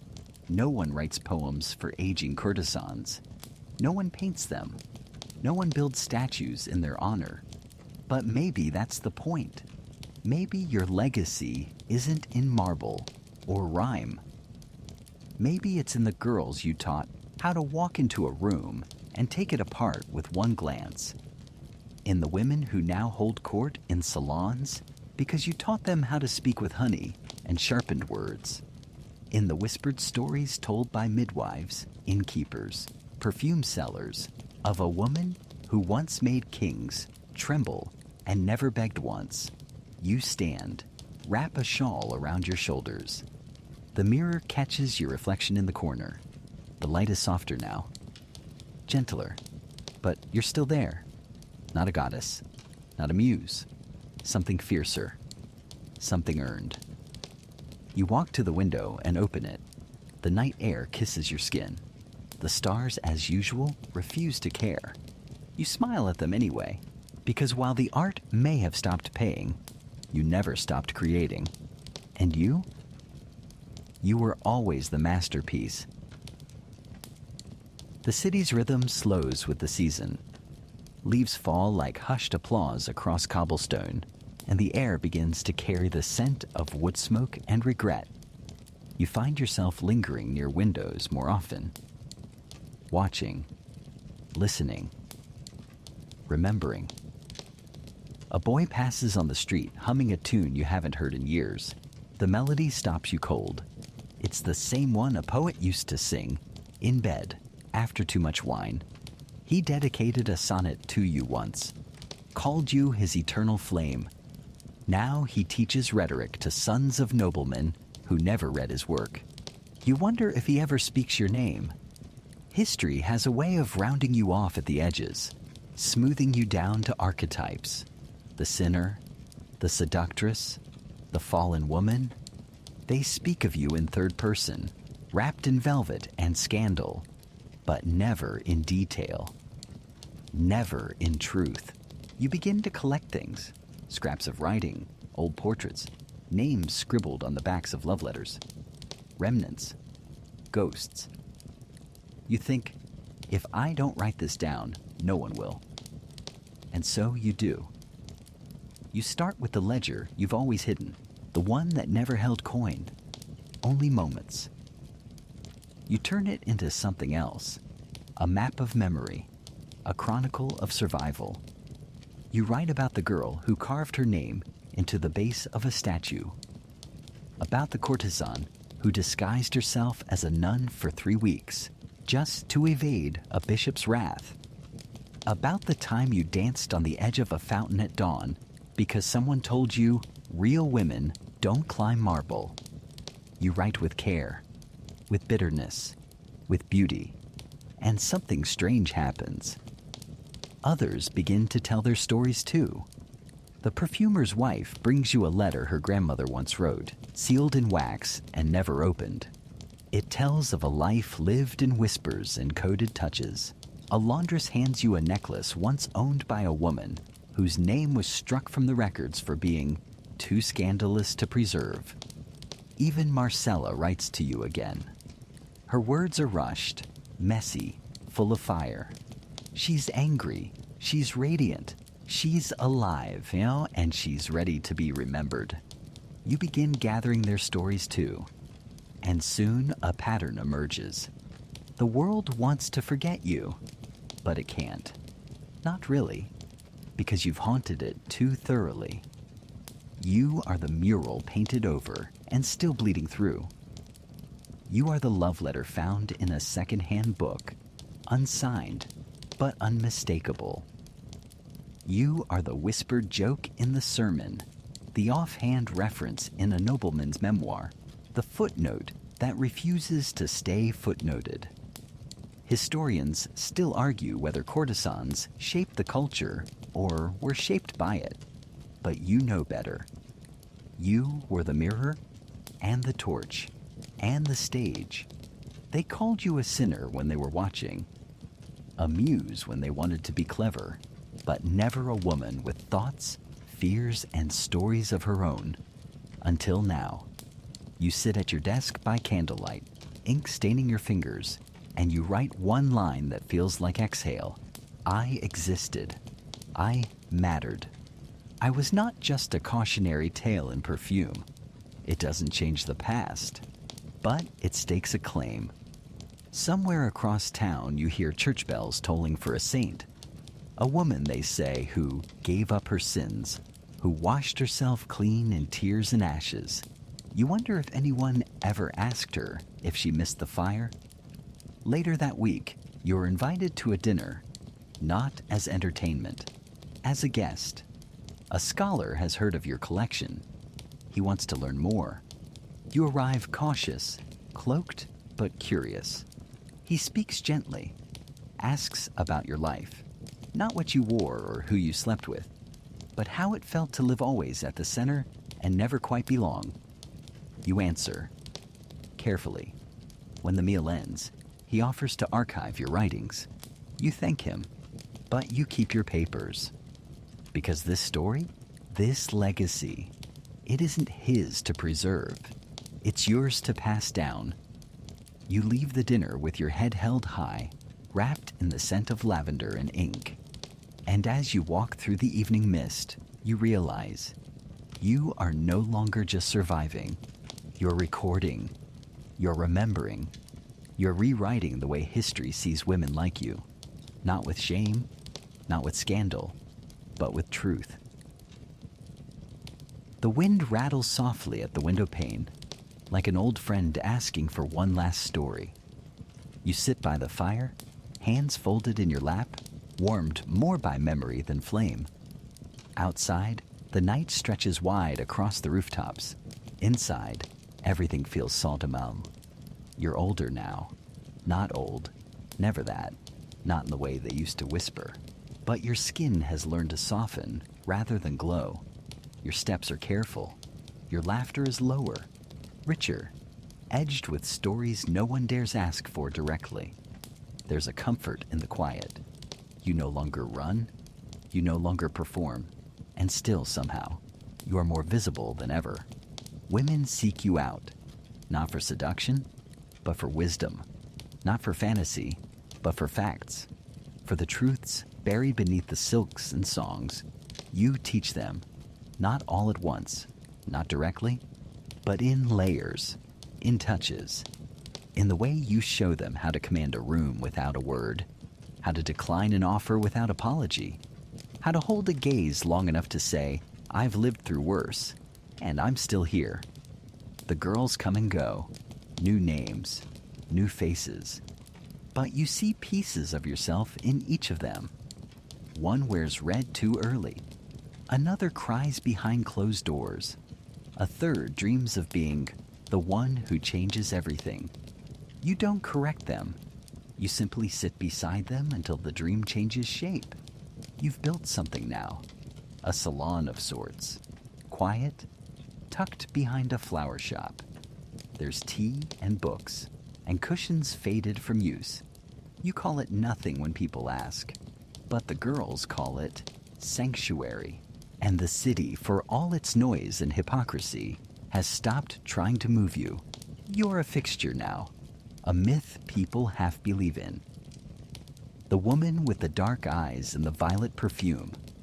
They say you once broke a prince's heart with a single kiss. They say you know the name of every secret lover buried under city stone. They say a lot. You smile and let them. One afternoon, a boy delivers a package. No name, just a ribbon and a note. For the stories that never got written. Thank you. Inside, a book, leather-bound. Your stories, the ones you wrote by candlelight, one breath at a time. Somehow, someone has preserved them. You run your fingers over the cover. For a moment, your eyes sting. You were not erased after all. And maybe, just maybe, you were never meant to be. The world doesn't make room for women like you.